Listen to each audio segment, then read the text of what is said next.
سلام به همتون. خیلی خوشحالم که از اون محیط ویدیوهای کوتاه اومدیم تا کامل وقت بذاریم و یوتیوب و دوره هم خیلی بهتر بتونیم یاد بگیریم. قبل از هر چیزی خیلی سریع بگم که این دوره طوریه که اگه شما هیچی هم از یوتیوب ندونید، چه با موبایل چه با کامپیوتر لپتاپ، میتونید کاملا 0 تا 100 از تنظیم چنلتون تا اینکه چه نوع محتوایی بذارید، چه ایده هایی داشته باشید، چه جوری ادیت بکنید، همه اینا رو من توی این دوره کامل بهتون آموزش میدم.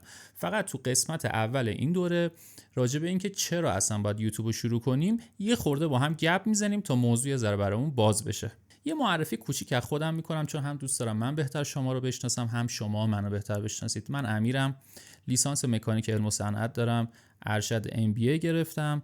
حدود 10-12 سالم هست که کار ساختمانی میکنم و چند سالی هستش که دیوانه‌وار عاشق یوتیوب و سوشیال مدیا هستم و انقدر این کار برام دوست داشتنیه که تقریبا دارم اون کارو میذارم کنار. یوتیوب یه پلتفرم سرچ بیسه، یعنی دومین موتور جستجوی دنیاست که مالکش کیه؟ گوگل، اولین موتور جستجوی دنیا. شما اگه یه موضوع رو برید تو گوگل سرچ بکنید، مثلا درست کردن کوکو سبزی خونگی، گزینه‌ای که یوتیوب به شما میده خیلی احتمالش کم از اینستاگرام یا از تیک تاک یا از سایر پلتفرم‌ها یا فیسبوک باشه، ولی گزینه‌های یوتیوب خیلی زیاده چون یوتیوب ذاتاً سرچ بیسه. شما نمیری تو اینستاگرام راجع به آشپزی سرچ بکنی، ولی به راحتی میری تو گوگل و یوتیوب این کارو انجام میدی. ولی پلتفرم‌های دیگه یعنی اینستاگرام، تیک تاک، فیسبوک و بقیه پلتفرم‌ها عمر مفید محتوا داخلشون 24 تا 48 ساعته.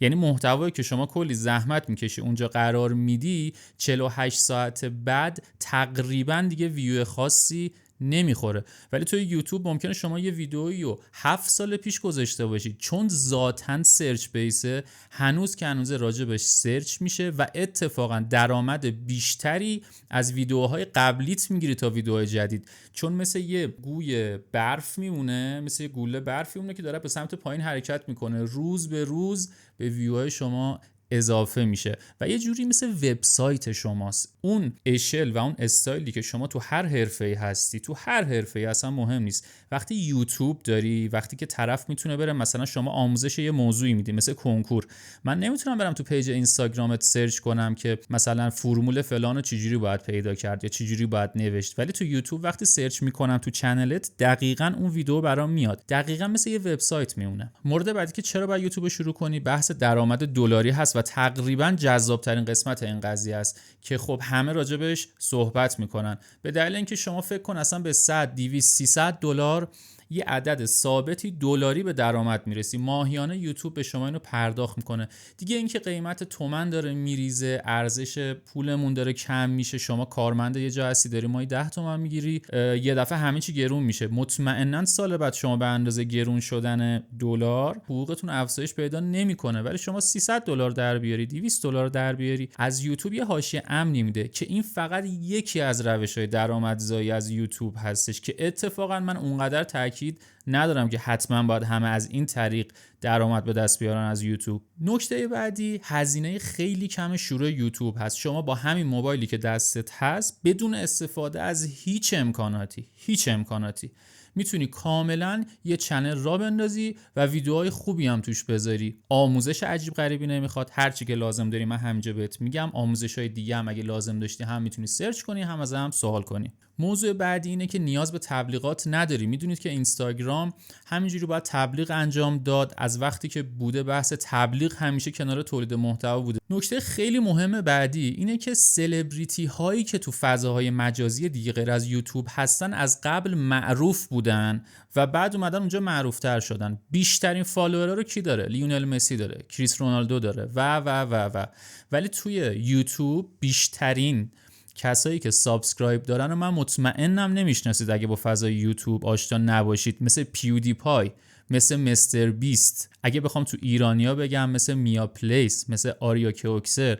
اینا پتانسیل یوتیوب رو نشون میده که ذاتاً اینطوری نیست که کسی که معروفه بیاد تو یوتیوب معروف شه، چون که بسیار مهمه شما چجوری محتوا تولید میکنی و یه محیط خیلی امن‌تری هستش برای تولید محتوا. نکته بعدی اینه که شما تو یوتیوب از چیزی که بهش علاقه داری میتونی درآمد به دست بیاری. این خودش یه موتوریه که باعث میشه همیشه با انرژی زیاد حرکت بکنی. مهم نیستش چه موضوعی هستش. فیلم دوست داری بافتنی انجام بدی، دوست داری راجع به تجهیزات نوری صحبت بکنی، دوست داری راجع به میکروفون و اکسسوری‌های صوتی صحبت بکنی، تدریس کنکور میکنی، معلمی، تو بانک کار میکنی، نجاری، نقاشی، مهم نیست. راجع به هر کدوم یکی از این موارد محتوا تولید میکنی و به مرور زمان دیده میشی. فرقش با اینستاگرام اینه و میتونی از روش‌های مختلف درآمدزایی داشته باشی که جلوتر روش‌های درآمدزایی مختلف یوتیوب هم بهتون توضیح میدم. و نکته آخر توی این ویدیو اینه که فرصت رو مثل اینستاگرام از دست نده. اینستاگرام 8 سال پیش 7 سال پیش هنوز اونقدر جان نیافتاده بود. شاید یه دید بعدی هم داشتیم، میگفتیم فلانی بلاگره، فلانی اینفلوئنسره، یعنی چی بری مثلا خودت فیلم بگیری بذاری تو این فضا. ولی میبینی که الان چه پولای عجیب و غریبی دارن توش در میارن. الان هم البته دیر نشده برای اینستاگرام، ولی یوتیوب حکم اینستاگرام 7-8 سال پیشو داره. کسی که زودتر بیاد تو شناخته شده بشه، مطمئناً از کسی که میخواد تازه 5 سال دیگه بیاد تو این فضا خیلی عقب تره. خب این بخش چرا یوتیوب بود که سعی کردم خیلی سریع اطلاعاتی که لازم هست رو بهتون بدم. قسمت بعدی سوالات متداولی هست که ذهن همه رو درگیر میکنه قبل از شروع کردن یوتیوب، که من در ادامه همه اینا رو توضیح میدم تو قسمت‌های بعد. فقط میخوام این ذهنتون یه مقدار از این حاشیه‌ها بره کنار، یه باری که رو ذهنتون هست رو کنار بذارید که بتونیم در ادامه راحت‌تر قشنگ وا کنیم قضیه یوتیوب رو با هم دیگه.